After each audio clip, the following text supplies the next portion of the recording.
ಸ್ನೇಹಿತರೆ, ಒಳ್ಳೆ ನಾಟಿ ಮಟನ್ ಹಾಕಿ ನಾಟಿ ಪಲಾವ್ ಮಾಡೋದು ಹೆಂಗೆ ಅಂತ ತೋರಿಸ್ಕೊಡ್ತೀನಿ. ದಯಮಾಡಿ ನೋಟ್ ಮಾಡ್ಕೊಳ್ಳಿ.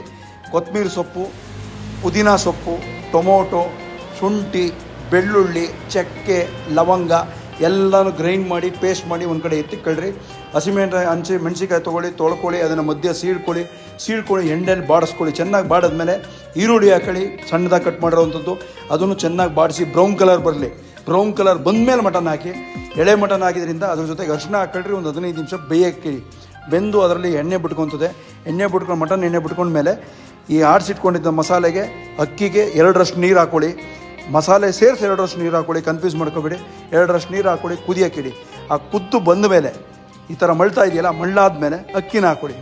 ಅಕ್ಕಿನೂ ಹಾಕೊಂಡ್ಮೇಲೆ ಮಳ್ಳಕ್ಕೆ ಶುರು ಮಾಡುತ್ತಲ್ಲ, ಮಳ್ಳಕ್ಕೆ ಶುರು ಮಾಡಿದ್ಮೇಲೆ ಯಾವುದೇ ಕುಕ್ಕರ್ ಬೇಡ, ಓಪನ್ ಆಗಿ ಈಗ ಸಣ್ಣ ಉರಿಲಿ 20 ನಿಮಿಷ ಪಂಗಕ್ಕಿಡಿ. ಪಂಗದ ಮೇಲೆ ಒಳ್ಳೆ ನಾಟಿ ಪಲಾವ್ ರೆಡಿಯಾಗಿದೆ.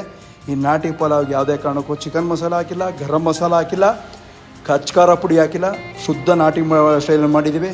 ದಯಮಾಡಿ ಇದೇ ರೀತಿ ಅಡುಗೆಗಳು ಮಾಡಿದ್ರೆ ನಮ್ಮ ಆರೋಗ್ಯ ಚೆನ್ನಾಗಿರುತ್ತೆ. ನೀವು ಕೂಡ ಈ ಥರ ಮಟನ್ ಪಲಾವ್ ಮಾಡಿದ್ರೆ ಹೇಗಿತ್ತು ಒಂದು ಕಮೆಂಟ್ ಬಾಕ್ಸಲ್ಲಿ ತಿಳಿಸಿ. ಧನ್ಯವಾದ ಸ್ನೇಹಿತರೆ.